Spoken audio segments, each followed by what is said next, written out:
Hey there, welcome into Drummer Daily. I hope you're doing well. My name is Daniel Hadaway. I am the drum coach, and I am here to talk to you about drums again today. So, as we've been doing recently, I'm going to answer another awesome listener question that came in. And this one came in from Jamie. And Jamie says, how do I go about creating work in an area where I hardly know anyone? What should my main focus be when I move, and what should I be focusing on leading up to the move? What do you think is the most efficient use of my time? So to give you a little background, Jamie wrote me an awesome email. He gave me some background on who he is and where he lives and all of those kinds of things, but then also mentioned that he is planning on moving soon to try to get to a new city and settle down and try to maybe find some work as a drummer in this new city. So that's a little background on his question. I want to answer that. And the first thing that I want to mention is that, if you've listened to one of my more recent podcast episodes, you'll know that I don't think that you necessarily need to move if you're trying to be. You don't need to move if that's the only reason why you're moving is to become a professional drummer. So in other words, if your only motivation for moving is to become a professional drummer, I would say you don't necessarily need to. In most cases. But based on Jamie's email, it sounds like he's got a bunch of other reasons why he's moving as well. So he's thinking he can take advantage of this move and use that to help him find some new opportunities in the drumming world. And so I just basically want to frame this as a way to help everyone who's listening to this who might be thinking about even if you're not moving, if you're planning on just trying to push a little harder and kind of go into the professional drumming world or try to find some gigs where you live, kind of a place to start.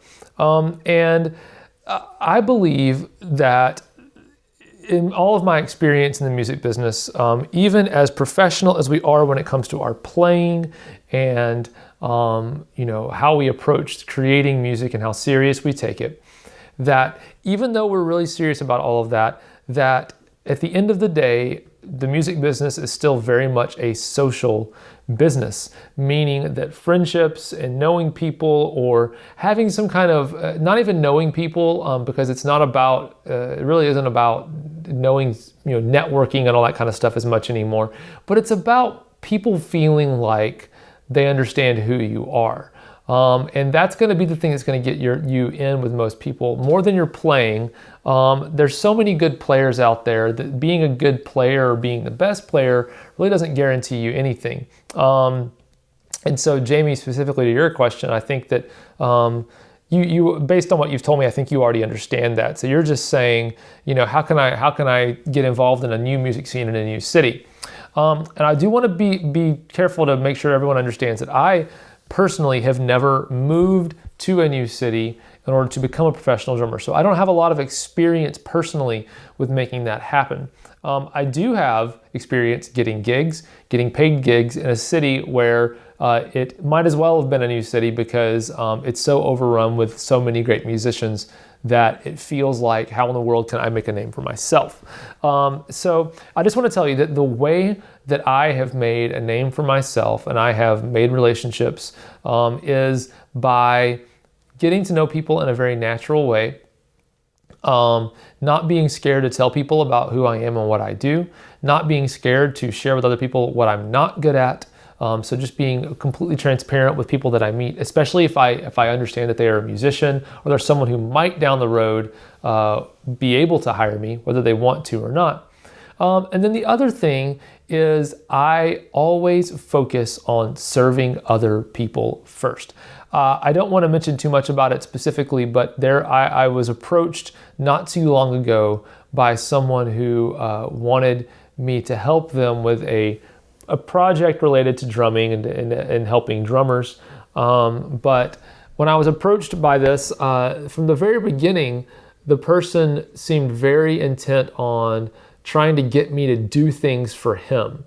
And at first I was like, okay, this might be going somewhere. And so I was like, all right, this is okay. I kind of did a few things that, weren't too easy for me. They were a little bit hard for me to do, but I did them because I thought this might be something beneficial for me too. But I kind of was like, I don't know, but I did it. And in the end, I really got nothing out of it. And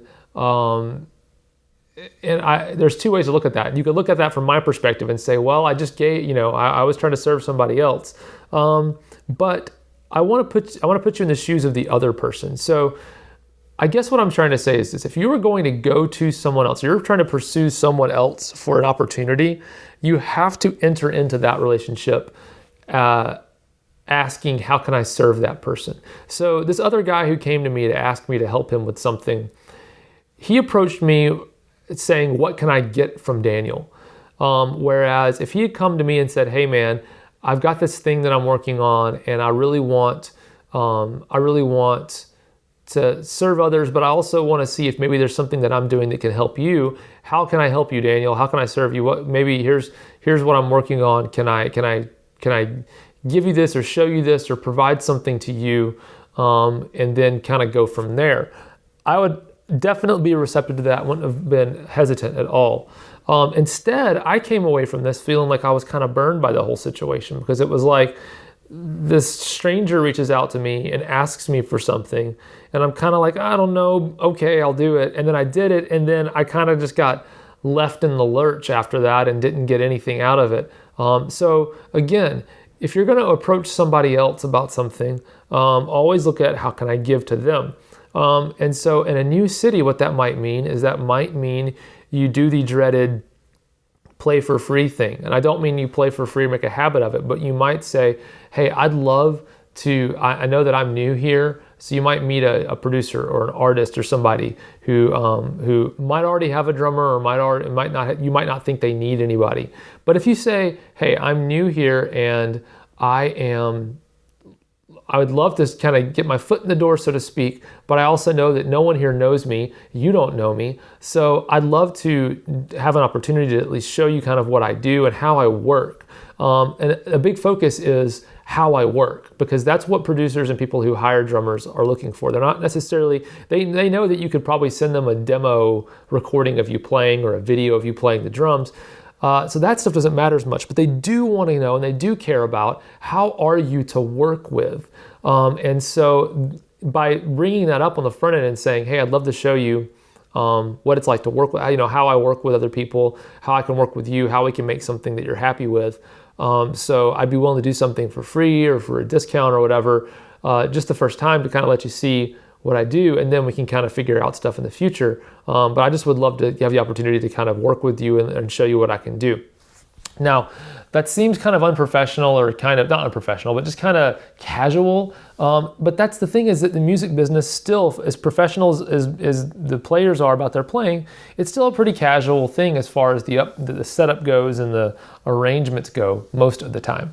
The only time you're going to find yourself in a situation where people are kind of weird about stuff is like in Nashville. There's this like kind of separate group of people who are like session players, and they want to play nothing but country music, and they think they have to work on playing in the dive bars on Broadway for 4 or 5 years straight, paying their dues, quote unquote, before they can get a gig. They kind of go this traditional path that doesn't really work for many people. Those guys end up growing up and being super into the union and union scale and things having to work a certain way. And the problem is that's probably about 10% of the paying gigs here in Nashville. The other 90% have nothing to do with that, and they're much more casual, but they still pay great money. So all that to say, I would say approach it casually. Go for relationships. Try to serve other people. Try to keep it natural, but if you're going to actively pursue it, always go into a new relationship by saying, how can I serve you? How can I give something to you that's going to be of value to you? And how can I speak to the things that maybe your pain points, or where are you struggling the most with when it comes to drummers? Talking to a producer or an artist or someone who might hire you. Where do you struggle? What frustrates you about drummers? Where can I kind of serve you and fix that for you?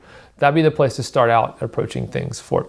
I'm sorry I'm not more specific on this, Jamie. The reason why is that I'm definitely not familiar with your part of the world much as far as the music culture goes, but I think there's a lot of opportunity based on the situation you've described, but I also want to encourage everyone listening that you don't have to go far to find paying gigs. There's a lot of stuff you can do through the internet now that is a viable option for a lot of people.